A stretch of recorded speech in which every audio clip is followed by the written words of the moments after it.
And if we can, and if you can, please keep yourself on mute. It just stops any background noise and feedback. I think most of the others make sense. So, without further ado, I'd like to introduce you to Councillor Batchelor, who's the lead cabinet member for communities, who's going to say a few brief words to get us started. Thanks, Hayley. So, yeah, welcome everyone, and thanks for giving us your time this evening. It's obviously communities are a big part of what we want, what we like to put emphasis on at South Cambs District Council, and we have worked alongside Cambridge Acre for many years. So, we're very pleased and thankful to them for continuing that relationship and for helping us help you in supporting the communities that you guys represent and live in. We all want to showcase the many and varied ways that the council and Cambridge Acre do support the communities of South Cambs.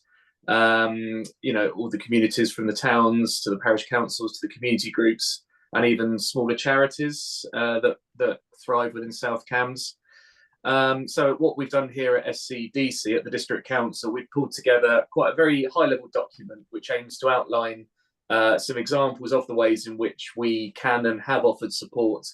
And what we're calling this is the quite catchy name of our community's offer. So that is one of the things that will be presented to you today. And I think at the end of the presentation, we'll be offering to send this high-level document out to those that will be interested in looking at it and using it further. So if we could move to the next slide, whoever's in charge. Thanks. So what we've got on the screen now, probably the three key bullet points on the right are the ones to concentrate on this slide. So that's facilitate, support, and enable. So just talking through that, what we at the District Council want, well, what we don't want to do is, but we don't want to do things to communities, and we try not to do things for communities, but what we want to do is trying to help support communities in the early stages of projects where they might have hit a bump in the road or had some trouble getting a community project off the ground. So what we're trying to do is support, facilitate, and hopefully enable these projects to come to fruition and get going. What we do sometimes is we may not even offer direct support. We just offer signposting to sources of funding, or even some other groups that have done the same thing and can share experiences to help get things started. For example, many of the projects that we've supported have been run in partnership with organisations such as Cambridgeshire Acre, but not exclusively those guys. But we do have some examples locally where they have worked in partnership. What our aim is to build community resilience and help you guys as communities increase your capacity to deliver projects and solutions before then, hopefully taking a step back and watch them be managed independently. So yeah, that's really what the aim of today is to give an overview of how we're going to do that. So what I'll do is I'll hand over to colleagues now who are going to run you through the offer, which we've split into three sections. One, which you see on the screen now, is vibrant communities. Then following that will be community action, and then finally community growth. So I will stop talking now and hand over to colleagues who will run through those for you. So my name is Leslie McFarlane, and I work for South Cambridgeshire District Council, and I lead on the delivery of health and wellbeing projects. And I'm going to talk to you a little bit about community hubs, but I'm going to tread very lightly because I know that Cambridgeshire Acre will go into this in a lot more detail. And then I'll just cover our support to communities and residents around the cost of living crisis. So with regards to the community hubs, these were first established actually back in 2022. Prior to the first energy price hike, we wanted to be able to offer warm spaces for our residents for some respite. We also understood that Cambridgeshire Acre wanted to achieve the same thing. So it was a perfect marriage. In terms of facilitation, we were able to provide funds directed from the health service and work with Cambridgeshire Acre, who were our delivery partner. And within, I think, maybe 6 or 7 weeks of receiving funding, the first Cambridgeshire Acre, with the help of amazing volunteers, were able to open that first warm hub. These warm hubs became so popular. I think the original anticipation was that they would be open just for the winter and that we'd close up shop at the end of March. But I think there was a real willingness from communities and from volunteers to keep them open. And we quickly realised that they offered more than just warmth. They offered somewhere for residents to go, to have a cup of tea, to relax, and to meet neighbours and make new friends, and participate in activities. And so they quickly evolved into community hubs, and that kind of membership grew, or has continued to grow. We thought it would tail off over the summer, but membership rose, and therefore 3 years later we're entering our third winter, and we've got 19 hubs up and running across the district. So we really consider them a fantastic success and a great working partnership between district council and the voluntary sector. I'll leave the rest to Alison to cover. With regards to our cost of living support, I think our role really is to help residents navigate the myriad of support that is available out there to them, and also to liaise with communities to see whether they want to participate in offering more local support around perhaps setting up a food bank, or an emergency food parcel. So for residents, we can direct anyone to support via our website, which has a whole host of information. But we can also provide practical things such as food vouchers, and as I mentioned earlier, emergency food parcels. So again, this is a collaboration between ourselves and a local charity called Hope Against Poverty. And if anyone on the front line visits anyone in their home who has absolutely nothing in their cupboards, we can arrange for a food parcel to be delivered within 24 hours, and most likely it's delivered within a couple of hours, so it's very responsive.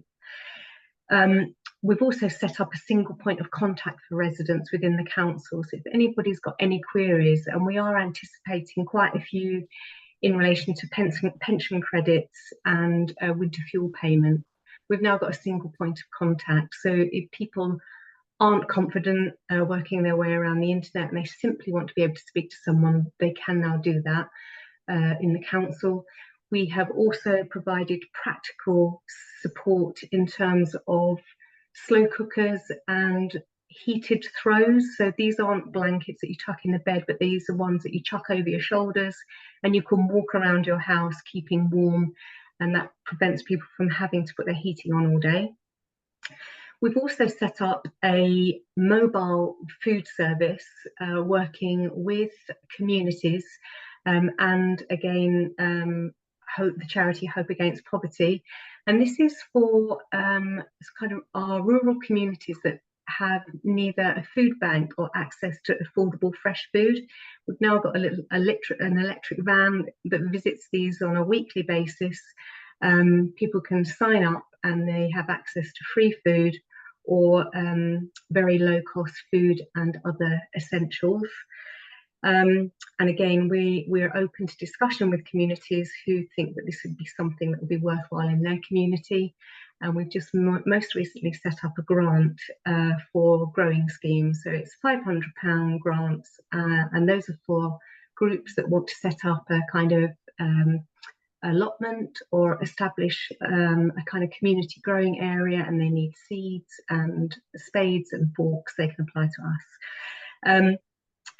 Just before I hand over to Ben as well, I just wanted to say as well, I just want to highlight, despite inflation decreasing below 2%, the energy prices have increased again this winter, and food prices are still 30% higher than they were at the beginning of COVID.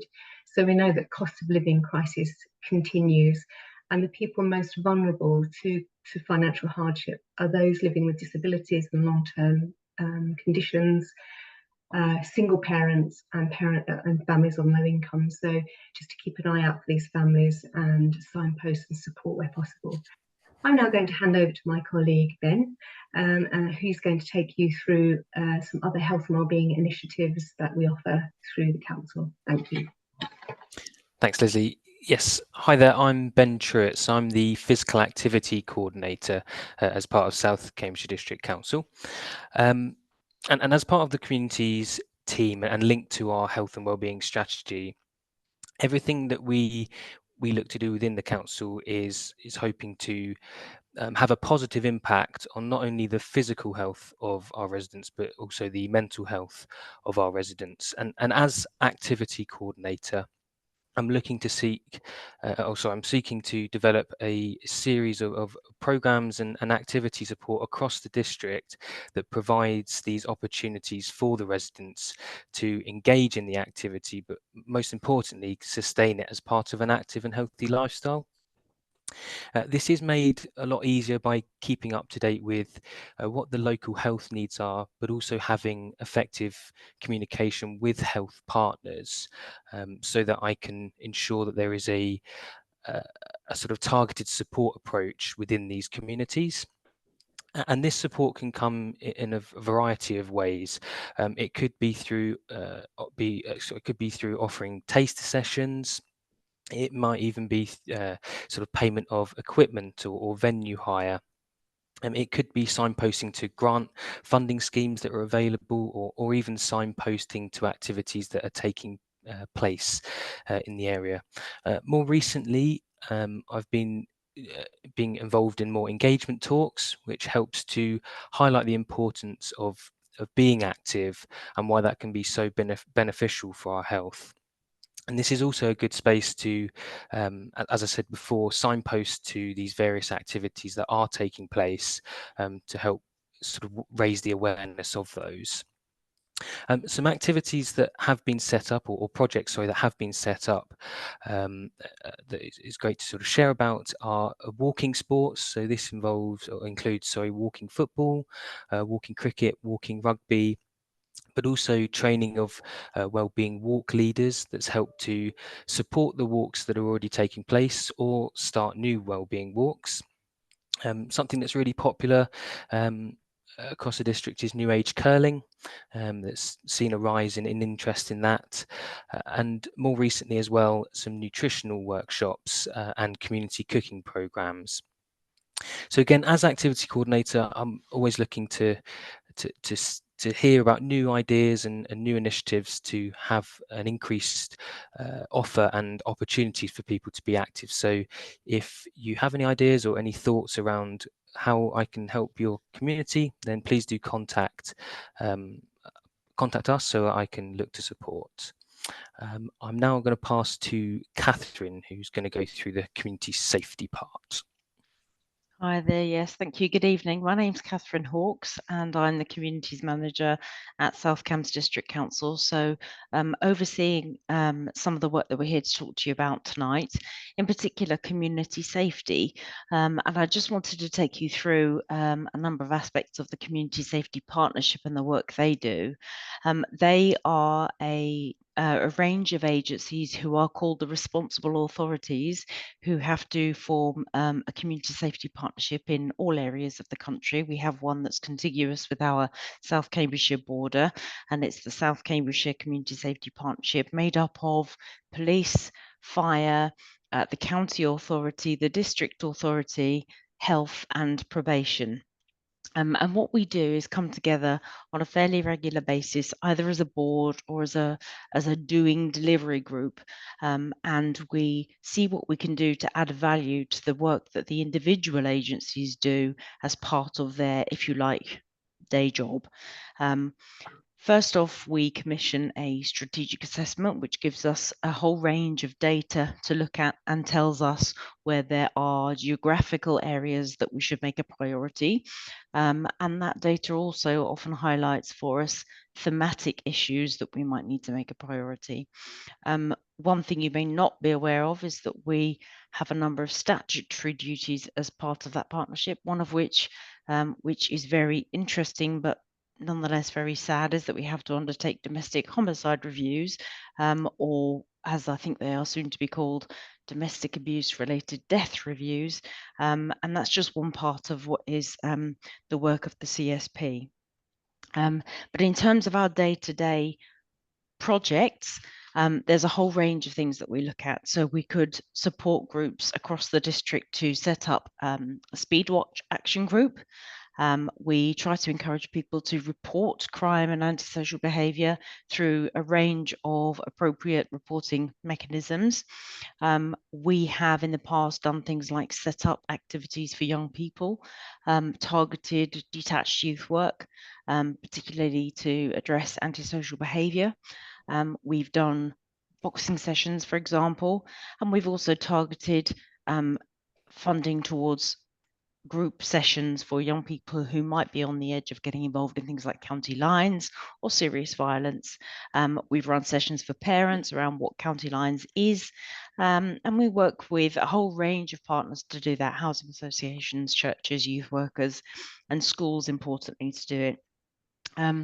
We also have problem-solving groups where staff from those partners that I've already mentioned come together to try to resolve particular issues in areas of the district, or where there is a particular case where there's a need for additional mental health support, for example. We've even arranged additional patrols of police in particular areas where there might be a need to ensure that community feels safer.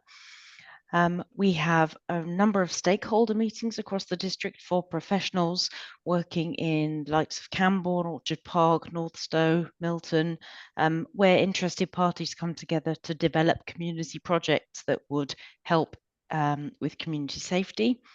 And we've developed a resource bank on the website for South Cambridgeshire, which can be used by parish and town councils, which has a whole range of posters and other information about a number of the issues, some of which I've already mentioned, but other things as well, like inconsiderate parking, hate crime, modern day slavery, safeguarding, exploitation, online safety, and Prevent, which is the government's campaign against radicalisation. So there's a whole range of things there. And as Councillor Batchelor said earlier on, when we send you the document that is the community's offer, there are links in that document that take you back to our website. So there'll be information there that you can review. I would just like to highlight that survey and event that's on the bottom of that slide, which is the next police community engagement event, which is on the 27th of November. What they do is they keep a survey open and go through the results of that survey in the meeting and direct their resources accordingly. So it's all about telling the police what's important to you in your area at any given time. So please join. Thank you. Right, hello everyone. My name's Alison Brown. I'm Head of Business Services at Cambridgeshire Acre. And Leslie has already very eloquently told you a little bit about the community hubs that we facilitate in South Cambridgeshire, and in fact further afield as well in East Cambridgeshire and Fenland as well. But I was just going to delve into it in a little bit more detail because it really astounds me that I don't think sort of 2 years ago when we first put out the call for volunteers that we would ever have imagined that those initial warm hubs would evolve into community hubs that operate week in, week out. And that's really down to the amazing network of volunteers we've got, some of who are here tonight, I'm pleased to say. And I think you can see from that second bullet point, how much time and energy it goes into running those hubs and making sure they're available for people in the community who need that support. I think it's really a good thing to say that these hubs have now almost become part of the health and wellbeing system. We are able to draw on the services that colleagues at the local authority and at the health and care services in the NHS that they're able to provide, and we're able to bring those into the hubs. And obviously in that way they can reach people who perhaps wouldn't necessarily be able to travel to where those services normally are delivered from. And that's really important, for us as Cambridgeshire Acre, with our focus on rural communities and helping people who are often quite disadvantaged because of where they live. That's become a real sort of key part of the offer, I think. I just wanted also to mention our village agents. That's a new role, a new paid role that Cambridgeshire Acre has introduced this year. And these are part-time staff that really embed themselves into the local communities. We've currently got 3 village agents operating in South Cambridgeshire. We're just about to get our 4th in South Cambridgeshire. And those village agents, they're sort of the conduit, I suppose, through which sort of like we can support volunteers, we can support community members, and we can make sure that people who need to be linked together are linked together. So, you know, whether that's helping people connect with services, helping services come into communities, helping volunteers with their fundraising efforts so that they can keep these community hubs going. That's the vital role that our village agents play. With just my last bullet point, there's really sort of a bit of a call to action. We're always willing to talk to people who'd like to consider hosting a community hub in their communities. You know, that we've got the evidence now that these hubs really work in supporting people, and you know, I say they're really just a vital part of you know, the way a community runs. So we'd love to hear from anybody who'd be interested in hosting a community hub. And as I say, we've also got some jobs available at the moment as village agents. And in the chat later, perhaps I'll share a link. So if you do know anybody, I say they're part-time roles, really dead keen to find local people, because you know your community's best. So you know, if we can recruit local people to fill that role, then that's how we find it's really very effective. So I'll put a link to those things in the chat a bit later.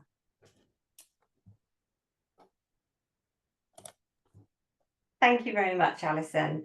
Now, earlier on, Leslie was talking to us about food parcels and how the excellent work that Hope Against Poverty are doing to get them into people's houses quickly. Now, I'm going to pass over to Mahesh to talk about it in more detail. Is Mahesh here? Because I haven't actually seen him today. I haven't. I'm not sure I've seen him join. If he doesn't take himself off mute, then I think we can assume that perhaps he hasn't been able to join. And I don't know in that instance whether Leslie, whether you wanted to come back in and perhaps tell us a little bit more about what Hope CIC does. Yes, it's a shame because I saw Mahesh this morning and he did say that he would be here this evening. But the emergency food parcel was set up because I guess over the last couple of years and in relation to the financial hardship, we have a lot of people sort of in housing teams and in health teams that visit people in their own homes and find that they have absolutely nothing in their cupboards. Now, the way that food banks are set up is that they're not open every day. So you could go and visit someone on a Thursday and their next food bank isn't open until the following Wednesday. So we realized that there was a little bit of a gap in the system, and that it would be really helpful if we could, I guess, marshal immediate relief, food relief. So Hope Against Poverty are a very local charity that are based in Cambourne, and they already had a food service, a food bank that was operating out of Cambourne, and they agreed to be our delivery partner. And it's set up that anyone can refer, and the referral form are on the Hope website. You can complete the referral form, and the idea is that the parcel will be delivered within 24 hours. But we know that Mahesh, who's absolutely passionate and dedicated to the cause, he'll get someone out anywhere in the district and a food parcel will be delivered within 2 hours. And these food parcels don't just contain tins and boxes, they actually contain culturally appropriate, healthy food. And it's balanced, and it provides for, I think, at least 3 or 4 days worth of food. So a really worthwhile and fantastic service. Just to add to that, add to what Leslie's saying, one of our village agents did come across a family that were literally in that position with no food. It was a family, I think, of 4 people, and they contacted Hope CIC, and Mahesh literally sprung into action, and the food that they were delivered had to be seen to be believed. They were just completely amazed and overwhelmed, because as Leslie says, it was a lot of fresh food as well, not just sort of tins and things like that. and they were very, very grateful. But yeah, that's just one example of what Mahesh can do.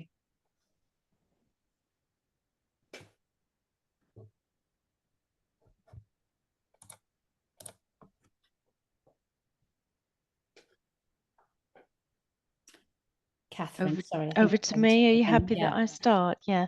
I don't potentially need even really to read out everything that's on this slide. I just really wanted to highlight some of the grants that we have available through our team. We have some smaller grants and some far larger grants available, and they all operate under different sort of terms and conditions and on different timescales. So a few of them are highlighted here. The Community Chest grant is funding for up to £2,000 for relatively small but nevertheless significant community projects when you're buying something or wanting to build something, or even launch a new organisation. That can come in really quite handy. You may have seen recently that we've launched our mobile and community warden scheme grants for schemes that support older people to live in their own homes for longer and live healthy, happier lives at home. Wardens visit older people and help them stay active and linked to their communities. So there's grant funding available for people who want to set those up, and for those who are already running them. We've got a tenants community grant, and that's for funding up to £1,000 for people living in council-owned homes, and that's gone on all sorts of things from benches to equipment to play games in communal rooms, anything that makes that community thrive. We've had a long-term health conditions grant for funding of up to £2,000 for physical activity for people suffering from specific long-term health conditions, if they may have had a stroke or they may suffer from things like COPD. There's funding available for those delivering those kinds of activity. And then our service support grants are grants for the voluntary and community sector. Those are revenue grants that will fund overheads and salaries and so on. And those often go out to advice and support organisations, for example, the CABs that serve residents of South Cambridgeshire, or community transport organisations, those sorts of things. They're all welcome to apply for those grants when they're available. And then in terms of the rest of our work, well, most of what we do is quite responsive. If you want to set up a group or you want to have help with your governance, we can either help you with that ourselves, or we can signpost you to the likes of the CVS to help you do that. The Cambridgeshire Council for Voluntary Service, sorry. If you want to recruit volunteers, we can help you with that, organise the equipment that you might need to do a litter pick. I mean, it's really quite wide ranging. We've already talked about setting up a local food hub or a food bank. You may have heard of the community right to bid, which is called assets of community value in legislation. This is one of the statutory functions that we perform within my team. And we help you get a nomination through to have an asset put on our list of ACVs, which helps if you as a community then might want to purchase that asset. You get to pause the sale. We can help you with running a community survey, support you with a community governance review, and I will come back to that one on a later slide. And then signposting you to all sorts of other kinds of funding and in-kind resources. And lastly, can help you with the creation of a community-led plan, which is about bringing all of your desires for your community together into one action plan, one place, that helps you develop a plan and a timeline to achieving them. So there's a wide range of things we can do to support you.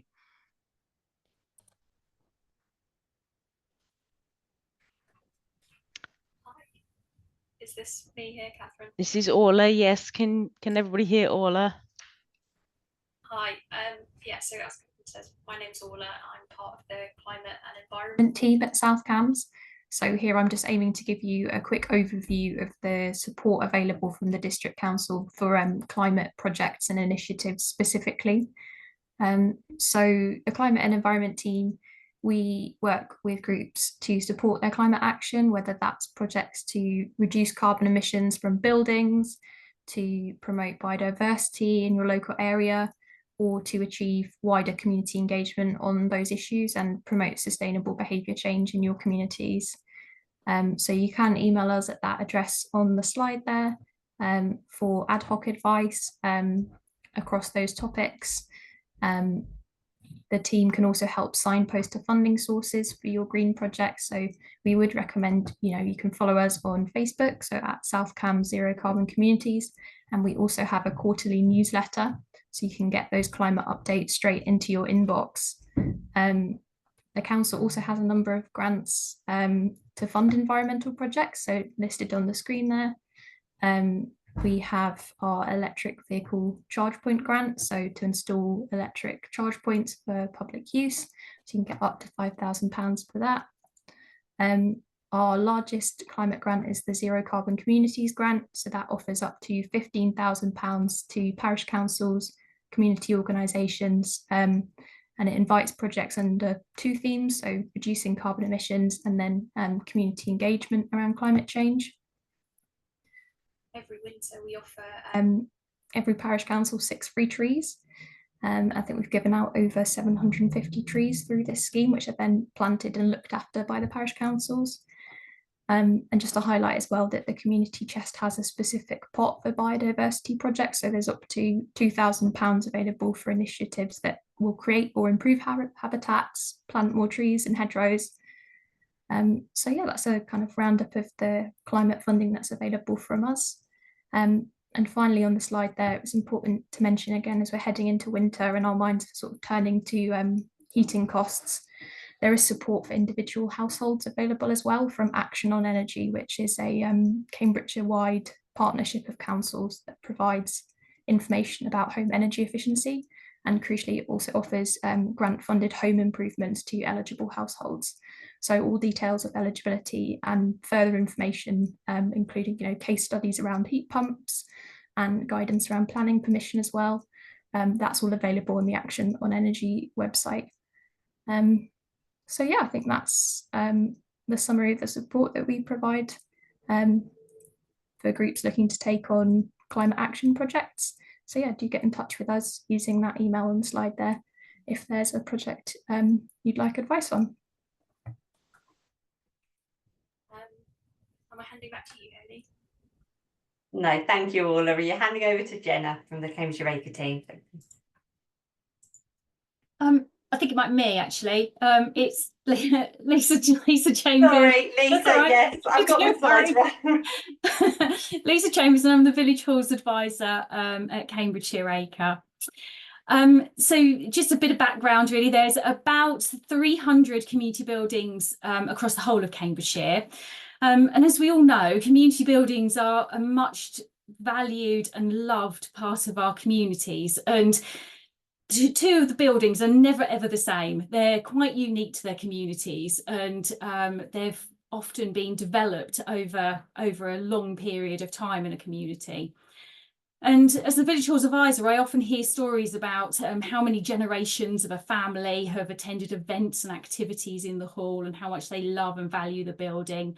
Or it might be that somebody's a trustee now because their grandfather actually built the village hall along with other residents. So you can kind of sense from talking to the communities about the great deal of emotion that's kind of wrapped up in these buildings. And it is really wonderful to see such vibrant assets in our community. On the whole, these buildings are managed by volunteers, as we probably all know, and the service that we provide at Cambridgeshire Acre is about supporting, whether it's trustees or parish councillors, and sometimes even when it's a big enough hall and they're lucky enough to have paid staff, supporting the paid staff. And that's about us ensuring that the buildings are operating safely in accordance with charity law and of course any other regulations and laws that they need to abide by.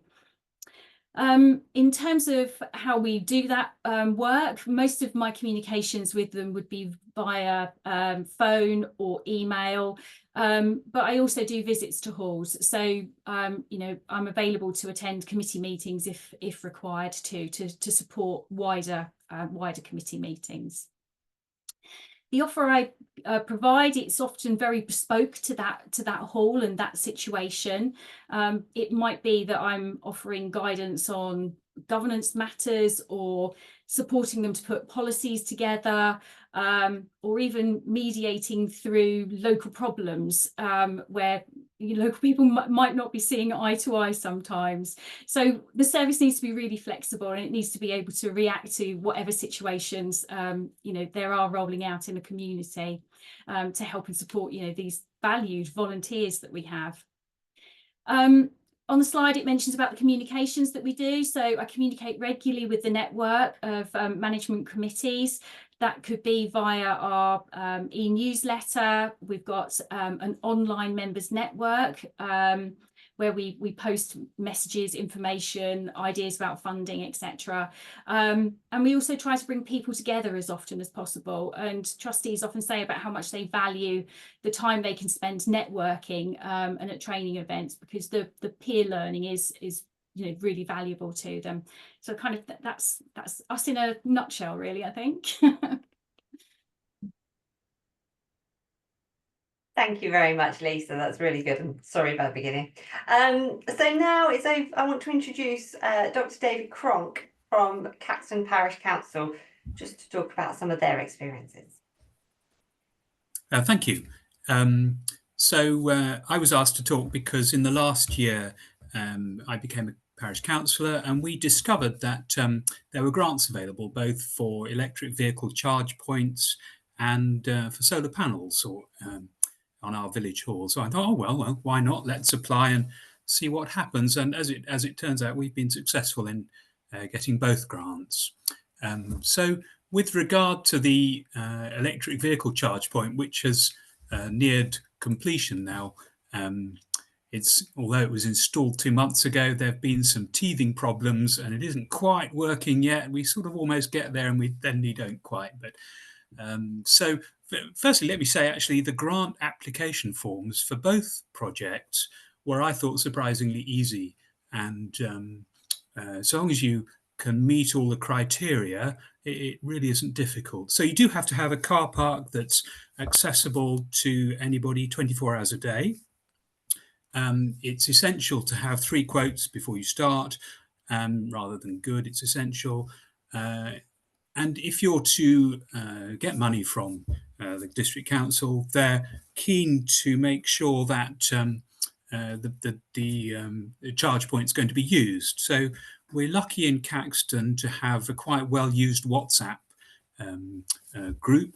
There are only 600 residents in Caxton, and 100 of those are members on the WhatsApp group. So I could do a poll there, and 50 people replied. They were all supportive, and half of those who replied said they or people visiting them would probably use the charge point.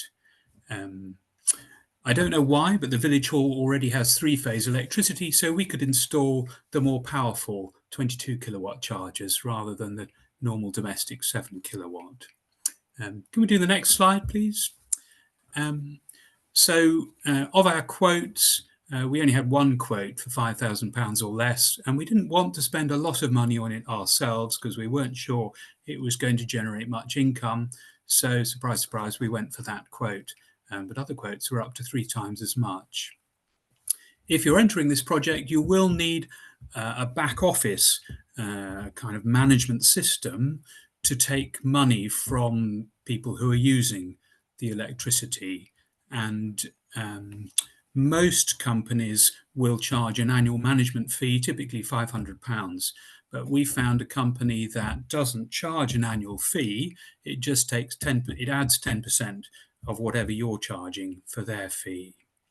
And I particularly liked the app that comes with this management system, and that I can log on and alter the charging rate and give a better rate for residents and a lower rate at night when we're paying less for our electricity. Next slide again, please. I was hoping to be able to provide electricity for vehicles at a reasonably cheap rate.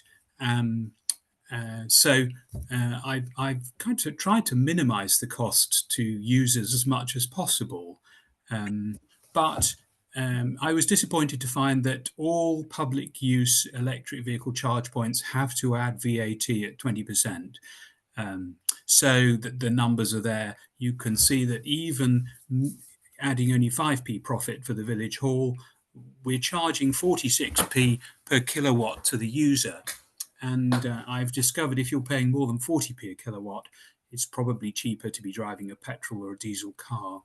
At the moment, we don't have a very good night cheap rate, and we're locked into our tariff for another year. But hopefully, in another year's time, we'll come off the existing tariff onto a cheaper one. So, for instance, with Octopus, you can get down to 7p at night, and then I would pass on those savings to residents, and hopefully it will make it more popular. There's a note there about how long it will take to charge up a car. So if people are visiting the village hall for an hour, they could potentially get 40 miles of range. Most cars at the moment will only accept 11 kilowatts of alternating current. If you go to those fast chargers that offering 250 kilowatts, they're direct DC, direct current charge. And lots of little flies in the ointment appeared. So like the parish council aren't permitted to take money from the public. So we had to hive off, we had to give the charge point to the village hall committee, who can take money off the public. And that's not unreasonable, actually, as it turns out, because the village hall are paying for the electricity. So it's reasonable that they take the income. Next slide. And then with regard to solar panels, the grant funding came through much later than the charge point. So actually we're a much earlier process in the solar panels. In fact, I'm meeting the chosen installer tonight to look at the building and decide where we're going to put the batteries and things. But once more, I thought the form was relatively simple. You do have to have 3 quotes already. There's a rather intimidating looking carbon saving calculation on the form, but they tell you, they walk you through it. The steps are actually quite easy. And it looked like we might be saving as much as 80% of our electricity billing charges. The village hall is currently heated by electricity on night storage heaters, and then top up convector heaters during the evenings, which is when it's used most often. And the next slide. So the grant is for 15,000. The quotes we had were from 15,500 up to 32,000. It's in our interest to subsidise the scheme, so we really don't mind paying £1,000 or £2. But actually, we've chosen the £15,600 quote because that seemed to be as good as anyone else and was £1,000 cheaper than the next one. And then there were a few things to think about that I've listed there, like where you're going to put it and permission from the landowner. And bear in mind that the solar panels will probably last 20, 25 years. And incidentally, I think solar panels are probably as cheap now as they're ever going to be. Each panel's probably about £100 to produce. The expensive bits are the inverter and the battery, and they are likely to need replacing during the course of the lifetime of the solar panels, and the battery particularly is the most expensive bit. And that's about it, actually. But happy to help, offer any advice if anybody is going through the same process. Thank you very much, David. You wouldn't believe it, but I've spent the day talking to people about the solar panels and EV charging points. So nice to hear it from someone else as well. I'm going to hand back, I believe, to Catherine. Yes, thank you. It's, I think, possibly one of the last times you'll have to hear from me. I just wanted to take you through the work that you may or may not know of, actually, that's done by a significant part of our communities team in the area of community growth. So if you're living in or near an area where there is a large scale housing site, then you may well have already been engaging with this part of the team. There are 3 development officers and a team of location focused community development officers, and they will predominantly work within the large scale housing sites, generally 1,000+ homes. And the team's role really is to ensure that everyone in the community around and about the growth side are engaged with the planning process right the way through from the pre-app stages to delivery and throughout that delivery. And their role is to support the delivery of those very integral community and support and sports facilities. So, for example, play, open space, allotments, community orchards, and of course the buildings that we all need in our communities to have a sense of place. They will actively engage in the process of developing what's called a Section 106 agreement, which is a legal agreement that is founded upon negotiation with developers to make sure they secure the funding for all of that work and those buildings and facilities. And they can work with external partners to try and make sure that that happens. And we try and negotiate for the most money, obviously, that we can, so that those facilities can be provided. As well as doing that side of it, they also deliver community forums, which serve each major development, and they keep the residents, both those, as I say, in the existing communities around a new development area and those who are moving in, keep them informed about the proposals that relate to the development and the progress of it. And then they address any concerns that might relate to delivery in terms of the speed of it or the impact on the local community of that delivery taking place.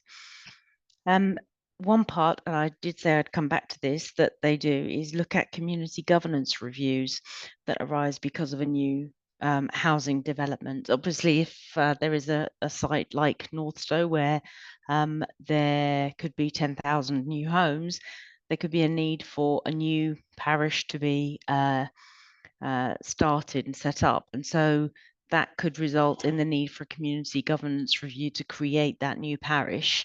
But equally, those in my team will look at community governance reviews in established parishes where boundaries can be redrawn, the number of parish councillors that are on the parish council could be changed. There's all sorts of different reasons why you might undertake one in an existing community. But in terms of growth, that's just another string to their bow in terms of the kinds of activity that that team gets involved in.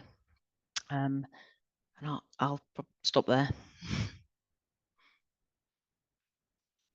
Hi everyone, I'm Jenna Brain from Cambridgeshire Acre, and I'm one of the rural housing enablers that help to support affordable homes get built in our rural communities. So a little bit on the more small scale in terms of housing development I'm going to talk about.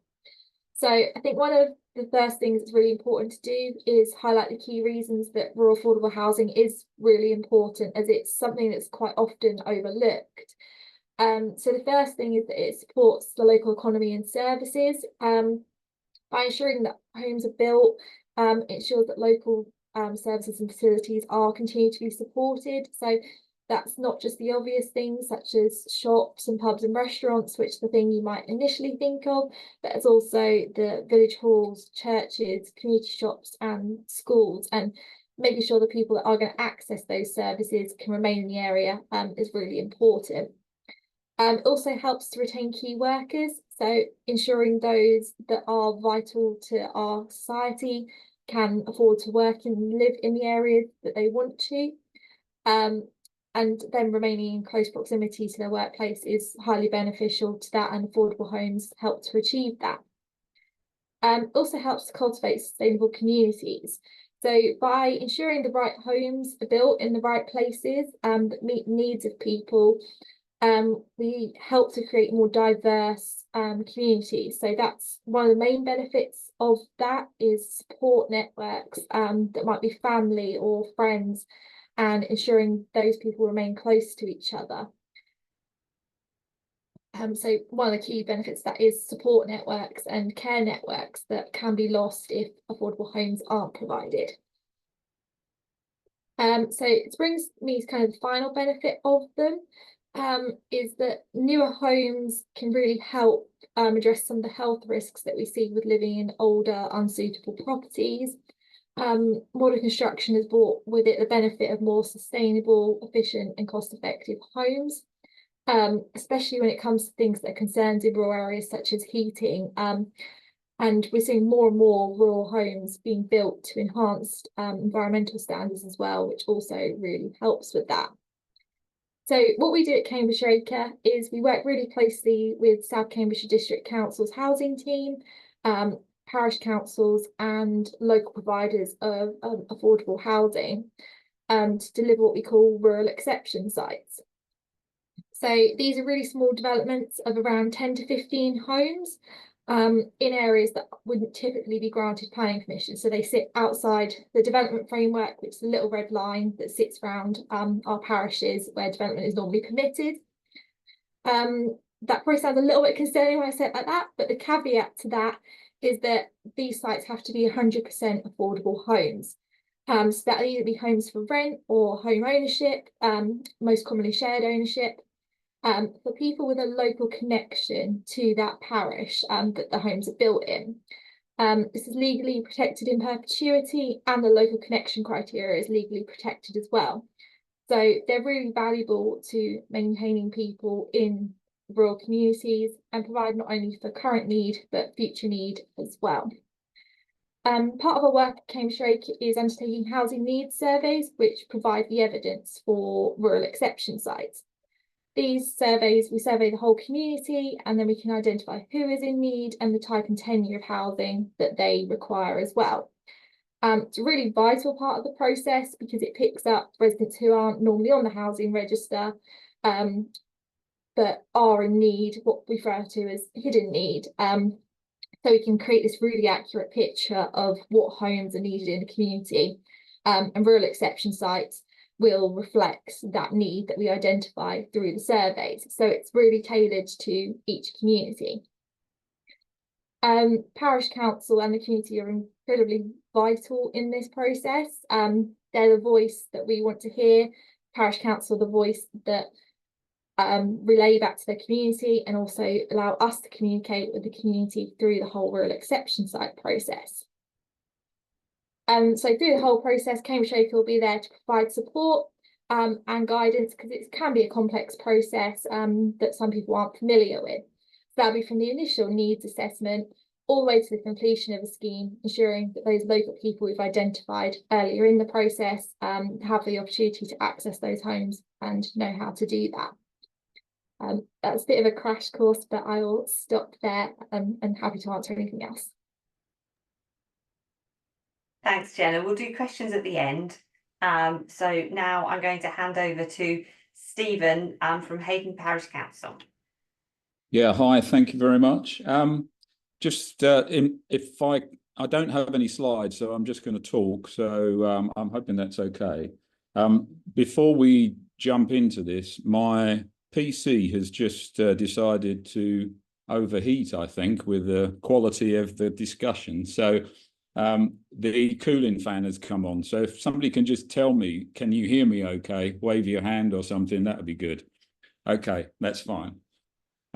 So I was actually delighted to get a chance to do this because we've had a lot of help from various individuals and parts of these organisations.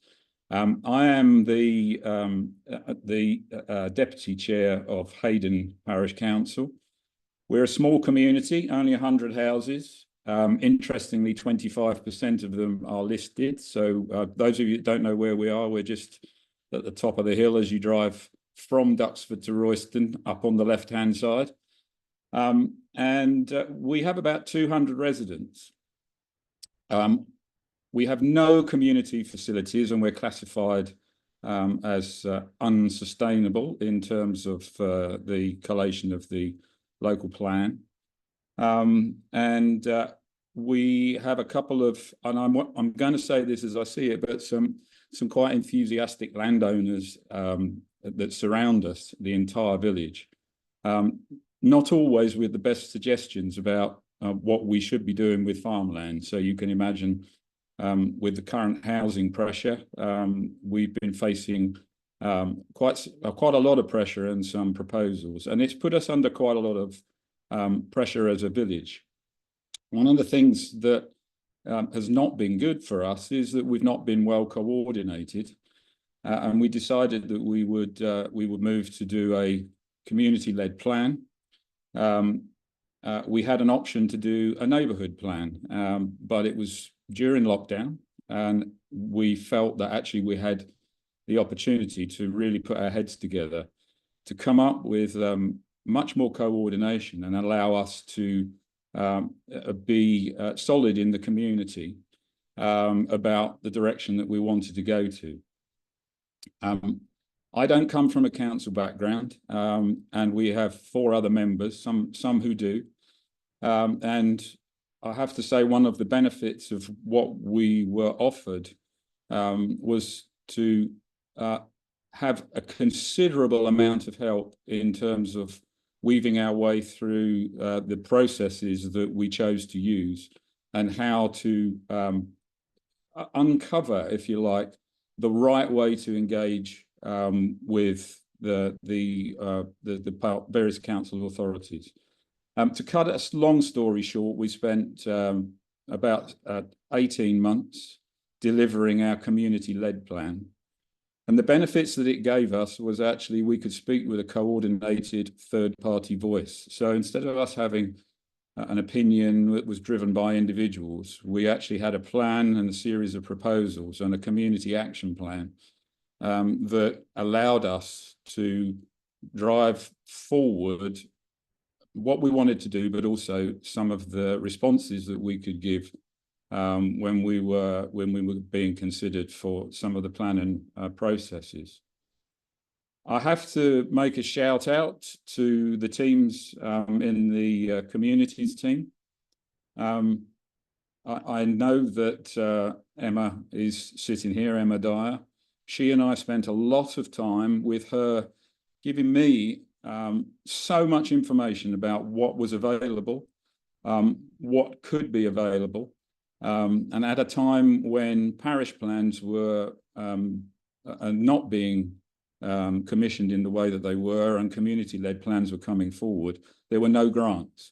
But we established a way to actually get a community chest grant for £2,000, and we actually took a further £6,000, bearing in mind our precept is only £9,000 a year, to get a landscape assessment done at the same time. Incredibly useful. Thank you, Emma. And our next stage, in fact, was under some encouragement from SCDC particularly, that we'd done such a good job with the community-led plan that we would be well advised to go forward with a neighbourhood plan. We found this quite daunting because we spent 18 months really doing the community-led plan, and people were telling us that it was going to take 24 to 36 months as a minimum to do the neighbourhood plan.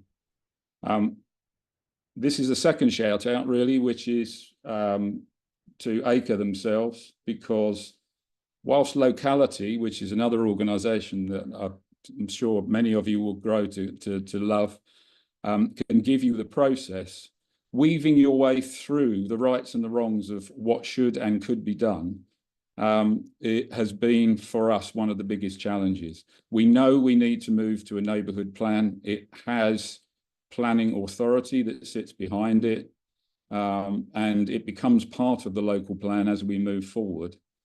But the shout out actually comes to ACRE and to Alison Brown herself, mostly because we really needed to find a way forward, and we couldn't do it with the expertise that we had in the village. We only had 5 people on the parish council, and actually they come from very diverse backgrounds. And our sense was really then that what we should do is get a consultant. And we had a lot of help, not only in wandering our way through the various parts of the process, but also selecting the right consultants to support us. And we are approximately halfway through it now. Those of you that are thinking that you might want to embark upon it, think twice. It takes a lot of resource. But I'm sure that by the end of next year, yes, really, we will come out the other side with a neighbourhood plan, which will be conjoined with the local plan, and it will have some legal binding behind it. So I'm going to stop there because I know I only had 5 minutes and I've probably overrun.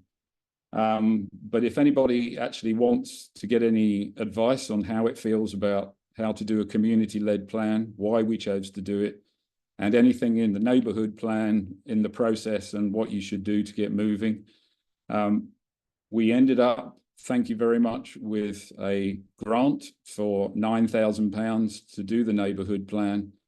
We're about 2/3 of the way through that. And I would be very happy if people want to get in touch with me just to see if there's any advice I can give them as well. Alison, I hope that works for you. Thank you very much, Steve. That was absolutely perfect.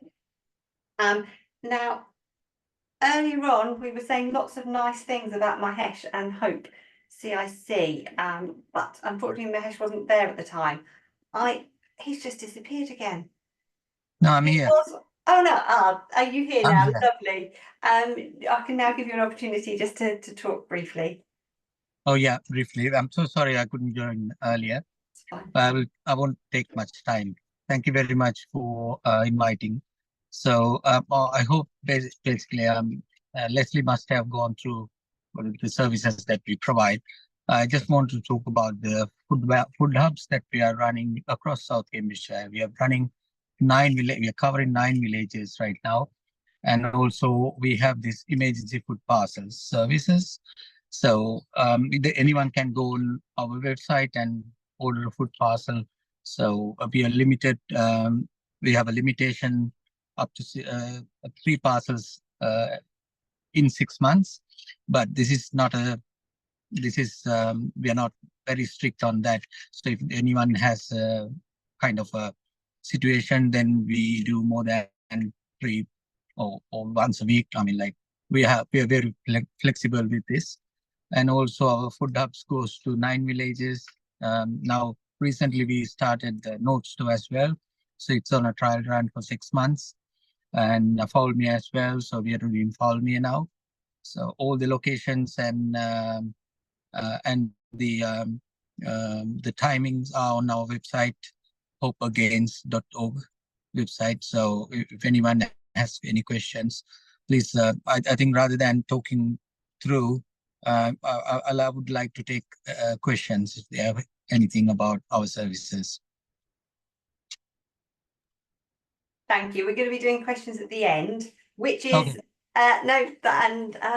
it is right about now. So if anyone has got any questions, if you just want to pop them in the chat, I'll go through them and ask the relevant person. Now, the first question says, does Cambridgeshire Acre Health and Wellbeing replace the Healthy You programme? Catherine, I think you might.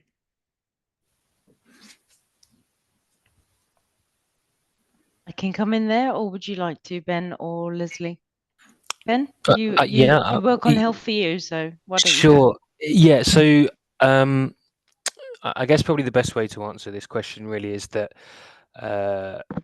within the Health You programme, and as I mentioned in the talk earlier, we're always looking to work with partners and ensure that the success is the result for communities in terms of having opportunities for people to be active. So I don't believe that's the case, that Acre will be replacing Healthy You.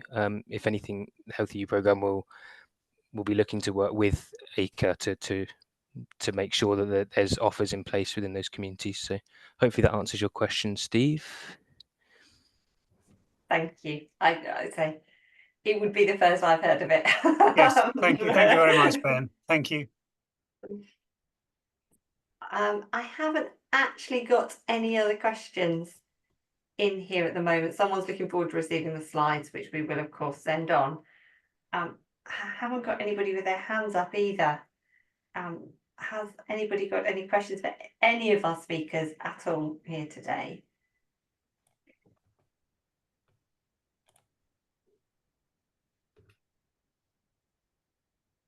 If you got time, I can carry on here for Yes. that.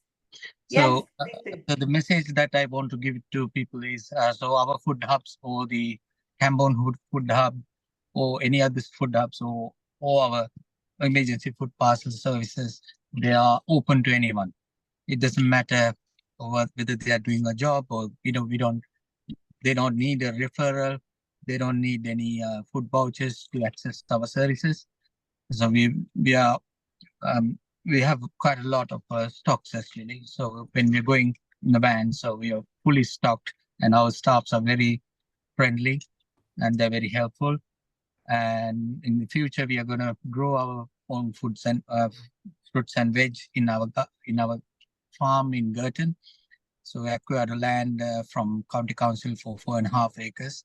So we are working on that. So in the future, you will hear about our new project, and also you're going to get more healthy, fresh produce from our farm.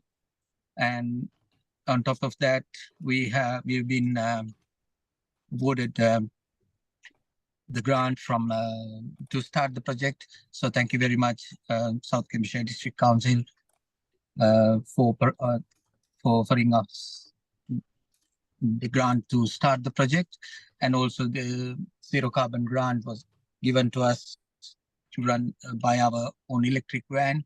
So we have more emission free now. So thank you very much, South Cambridgeshire District Council, for that. Yeah, and also we have this advisory services. So when people have different issues with regarding cost of living, so they can come to us. We have other programs like free white goods, and also in the future now. So very soon we are gonna start household support service. So we can offer that as well. So yeah, if you have any requirement for any client, just refer it to us, and then we will find a solution for them. Lovely. Thank you very much, Mahesh. I've got a couple more questions have come into the chat now, which is, our parish council help to provide a mobile warden service to some residents through the Melbourne Mobile Warden Service, to whom we pay £300 per resident. We can only afford to subsidise a limited number of residents because of this. Can the PC apply for a mobile warden scheme core grant fund 25 to 28, or is that only available to the actual provider of the service? Shall I take that one? Yes, it is actually the service deliverer that would apply for the grant, and the grant is meant to well, it will be a 3-year grant between 2025 and 28, but if there could be so there's funding for the core funding for your scheme, but there's also funding for expansion or covering new areas or increasing your numbers significantly of residents. So there's also another fund that could be applied to for that. So I don't know whether that would suit you, or whether you're just thinking of the existing beneficiaries of the scheme. But there's 2 pots, and we can probably have a chat outside of this meeting about whether either of them is suitable. But as I say, it's the scheme themselves that applies for the funding. Lovely, thank you. And now I've got another question which says, there doesn't seem to be much support for adults with high functioning autism in Cambridgeshire. Would there be any possibility of supporting something like, and they've given an example of a neurodiversity hub in Southampton, which is supported by Southampton City Council? I Leslie. would be quite happy to put, yeah, I think that's kind of caught us on the hop a little bit, but what I would say is that we now work as an integrated care partnership. So we're all working, we're not making decisions singularly as an authority, but we're making decisions about what our residents need in partnership with the health service and the county councils. That would include adult social care and the voluntary sector. So I feel that this is something that would be probably explored a little further in that kind of partnership environment, and not something that we would, as the district council, make a decision on arbitrarily, but certainly something that could be explored. Thank you. Okay, I think that is the last question. So I'm going to hand back to Councillor Batchelor.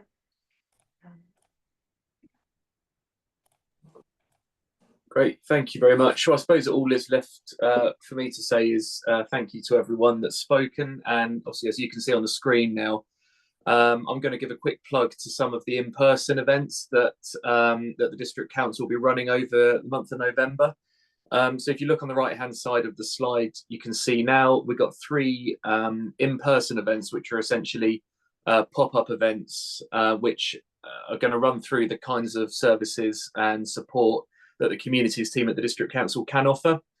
So we've got one in Linton on the 12th of November, one in Melbourne on the 20th of November, and one in Impington on the 28th. So we've tried to sort of spread them geographically around the district there, one in the east, one in the west, and one in the north. And obviously we do have a climate conference as well, so very specifically looking at climate issues, which is being held at the District Council offices on the 19th of November. But in terms of the 3 pop-up events, we would encourage people to engage with these if there is, something, a community project or something that, needs funding and needs to get off the ground. But, your community group, parish council, whatever it might be, has been struggling to do that. Please do come to these in-person events and speak to someone directly. I think that'll be really useful. So just a quick plug to that. And obviously, thank you to everyone that's contributed to the meeting this evening. Obviously, our friends at Cambridgeshire Acre, obviously all of our speakers, so Hope CIC and the 2 parish councils that have spoken to us and given us their views. Thank you very much to them, and thank you very much to everyone else who's taken the time to come and learn how it is possible to support the communities. And I think the big takeaway is just get in touch. If you're not sure, you've got something you want to discuss, just get in touch with the communities team at the District Council. And if there's something that we can do to help, even if it is just a case of signposting somewhere else that we know does offer, comprehensive support in that area, then we will do it. So yeah, please do get in touch with us, and thanks again for your time. Thank you very much, and that's thank you from Cambridgeshire Acre as well. Brings the session to a close. So thank you everyone for your time and coming along this evening. Thank you. Thank you.